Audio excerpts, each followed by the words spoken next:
AP Lit turns.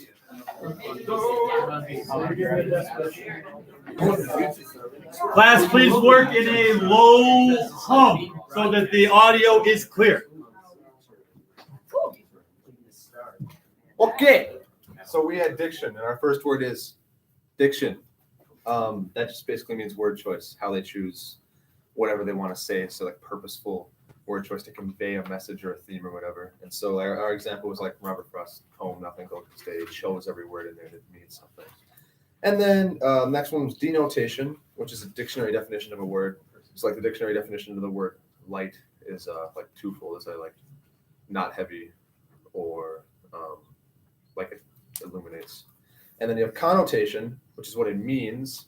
And if you use light in a knowledge or whatever, it could symbolize knowledge or something like that.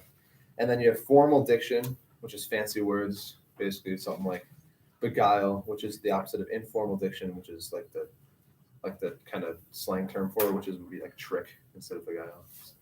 Very good. Nice shoes. Get another group. Go.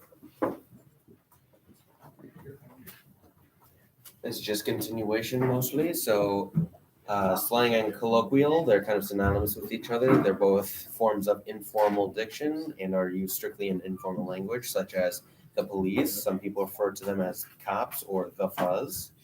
And if something is impressive, people might say that's cool or it's hip. And then abstract are a general or broad term for example, a vehicle.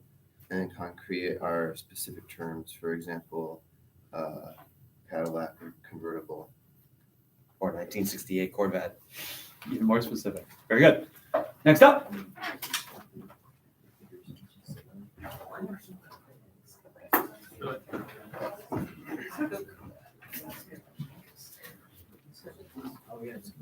All right.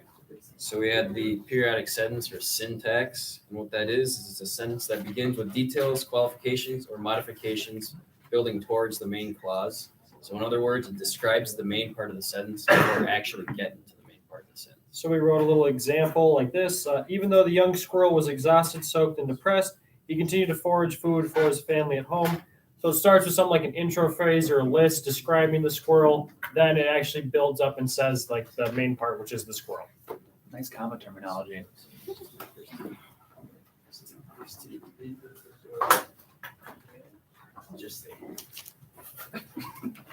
All right, me and Hunter had syntax. It's how words and clauses and everything's arranged in a sentence. Simple syntax, main subject and verb, and it can stand out after complex sentences. Example is the man ran to the house. Complex syntax, independent and dependent clauses. The man ran to his house and it was locked. Cumulative.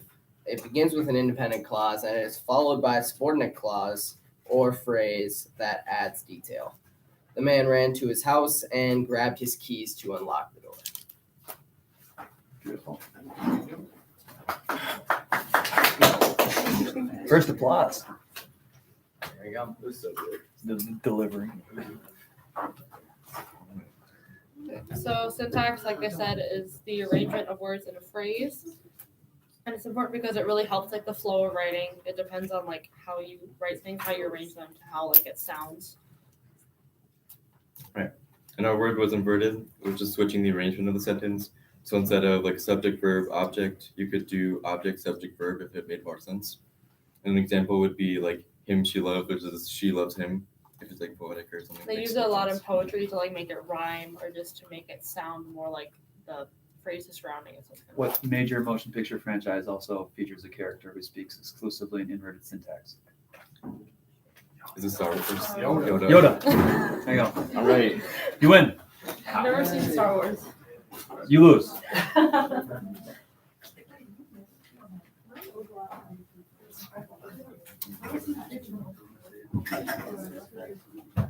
All right, so we have figure of speech as something that explains or expands on an idea by comparing it with something else.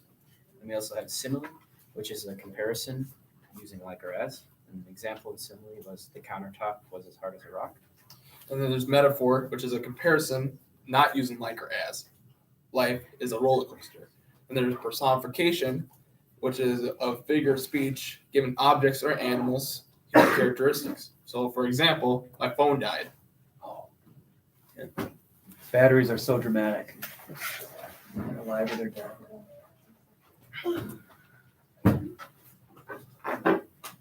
We had 3 of the figurative language words, starting with analogy. An analogy is a comparison between 2 things, typically for the purpose of explanation or clarification.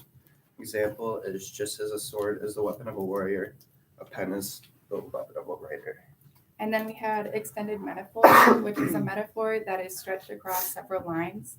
An example is from Shakespeare, and it's, "But soft, what light through yonder window breaks? It is the east, and Juliet is the sun. Arise, fair sun, and kill the envious moon, who is already sick and pale with grief." And then we had hyperbole, which is an exaggerated statement or claim not meant to be taken literally. An example is, "Her brain is the size of a pebble." Do you have anything to add to that, Scanlon and Pope? We literally had the exact same thing. Okay, great. Then we can move on to Mr. Nelson.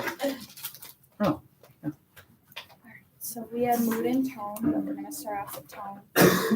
Basically, it reflects the speaker's attitude towards the subject of work. So tone in a story can be joyful, serious, humorous, sad, threatening, formal, or informal. We have a little example. Yeah, we just chose a poem by Donald Bartholomew called "The School," and it talks about like the changing of colors in children, and it's sad and depressing. Can you read a sad and depressing part? It says, "And all the trees died. They were orange trees. I don't know why they died. They just died. Something wrong with the soil, possibly, or maybe the stuff we got from the nursery wasn't the best." Like it talks about Some more sad and depressing stuff. Yeah, that's good. Death, depressing. Okay, and then we have mood. Mood is the feeling the reader experiences as a result of the tone. An example is, "Deep into that darkness peering long, I stood there wondering, fearing, doubting, dreaming dreams no mortal ever dared to dream before," and the mood is mysterious. So recap, please, and say it loud and proud for this. What is the difference between tone and mood? Tone is the speaker's attitude.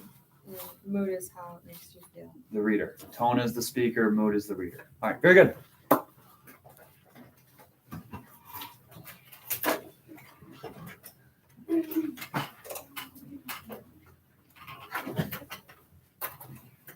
So we had figurative language, and our word was paradox, which is a statement that seems contradictory but reveals the truth. Nobody goes to that restaurant because it's too crowded. Then we also had irony, which even the book was like kind of like there's a bunch of it. Didn't give it an explicit example, but it's the expression of one's meaning by using language that normally signifies the opposite.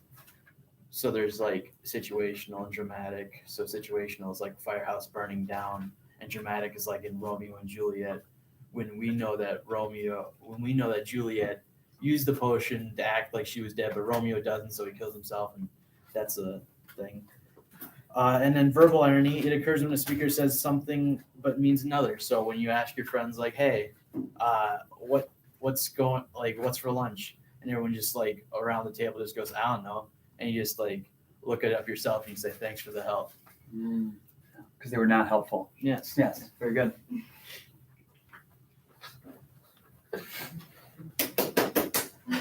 Wow. Thanks, guys. I mean, your examples weren't particularly inspired, so let's hold off on demanding applause.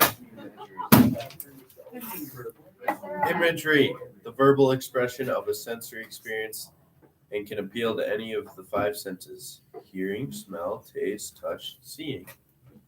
An example of this would be in the Michael Jackson song "Smooth Criminal," in the first verse where he says, "As he came into the window, it was the sound of a," I can't say it without like it playing in my head. Crescendo. Yeah. He came into her apartment. He left the bloodstains on the carpet. She ran underneath the table. He could see that she was unable, so she ran into the bedroom. So she was struck down. It was her doom then. Andy. Yeah.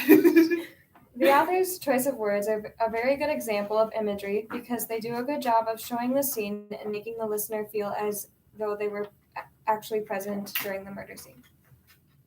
All right, very good.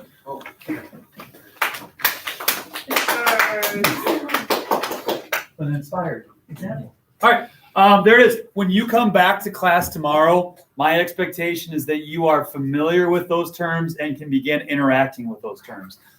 All the terms. You guys had tone and mood. You need to brush up on the other stuff, and vice versa class. So you need to be functional with those things, not necessarily experts, and we'll start using that to roll through some poetry.